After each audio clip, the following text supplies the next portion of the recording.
Chosen one, if these words have found you, it is not coincidence. It is divine orchestration. The hand of the Almighty has guided you to this very moment, because heaven has something to announce over your life. You've been walking a road that very few could endure, carrying weights invisible to others but fully noticed by God, and standing with a resilience that has caught the attention of eternity. This is not empty encouragement. This is not a slogan for temporary motivation. This is confirmation from the throne of heaven itself. God is proud of you, not merely for what you have accomplished, but for who you remained while you walked through the fire, through trials, through seasons where quitting seemed easier than continuing. This is your appointed time of lifting, but before you rise, you must understand the why. This message will unfold in 7 divine chapters, each one revealing a reason heaven has chosen this moment to elevate you. This is not about earthly applause. It is about heavenly recognition. Chosen one, lean in. This is not entertainment. This is a prophetic announcement, a word alive with the breath of the Spirit. If it has reached you, it is because God Himself has set this word in your path. If your spirit resonates, mark it by declaring it in the comments with the number 77. That is not random. It is a prophetic symbol of completion, covenant, and divine alignment. It is heaven's code saying, I am ready, I am aligned, I receive my elevation with humility and purpose. Understand this, not everyone who begins this word will finish it. Only those truly chosen will feel the tug to stay until the end. And those who stay will walk away not only encouraged, but transformed with clarity, divine validation, and a deeper awareness of why this is your season of lifting. Don't treat this like just another video. This is a living word, a spiritual mirror, a holy reminder of who you are. Revisit it whenever your soul feels weak, for every time you listen, new revelation will unfold, new keys will unlock, new doors in the Spirit will open. Now let's begin. Chapter 1. You obeyed in the dark. Chosen one, heaven honors you because you obeyed when obedience didn't make sense. You didn't have a manual. There was no clear map, no step-by-step confirmation, no spotlight, no applause. Most of the time, all you had was silence and the ache of uncertainty. And yet, you still obeyed. You moved forward when everything around you screamed, stay still. You said yes when fear whispered, say no. Obedience in clarity is easy. But obedience in the unknown, that's where true faith lives. That's where chosen vessels are separated from the crowd. Hebrews 11:8 says, by faith Abraham obeyed when he was called to go out to a place that he was to receive as an inheritance. And he went out not knowing where he was going. That is what you did. You stepped without sight, trusting the voice of the one who was leading you. Even when you couldn't trace his hand. When others waited for evidence, you moved on revelation. You weren't chasing a perfect plan. You were following a perfect God. You didn't demand answers. You clung to His word. And when that word came, you moved. Even if it meant isolation. Even if it meant being misunderstood. Even if it meant being laughed at. What looked like confidence on the outside was trembling trust on the inside. But you kept walking. You didn't stop, not because you felt fearless, but because your spirit knew that obedience is greater than outcome. And heaven saw every step in the dark, every private yes, every hidden sacrifice, every quiet decision to keep believing. That is why God is lifting you now. You didn't follow Him for blessings. You followed Him because of love. And that posture is what heaven rewards. Your obedience in the unseen has qualified you for promotion in the seen.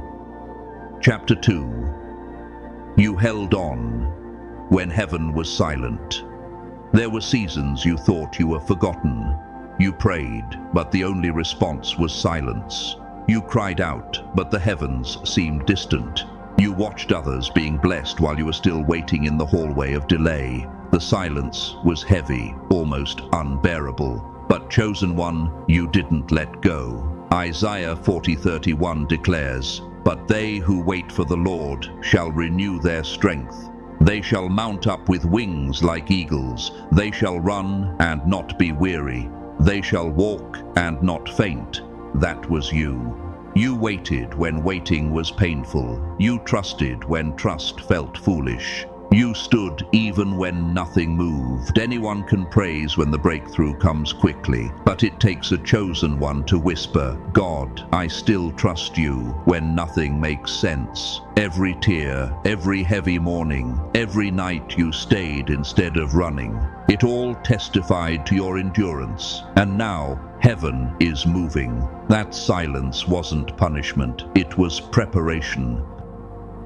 God was shaping you in the quiet, teaching you that faith is not dependent on feelings. And now that you've proven you can handle the silence, get ready, because God is about to speak loudly through miracles, open doors, and unexpected breakthroughs.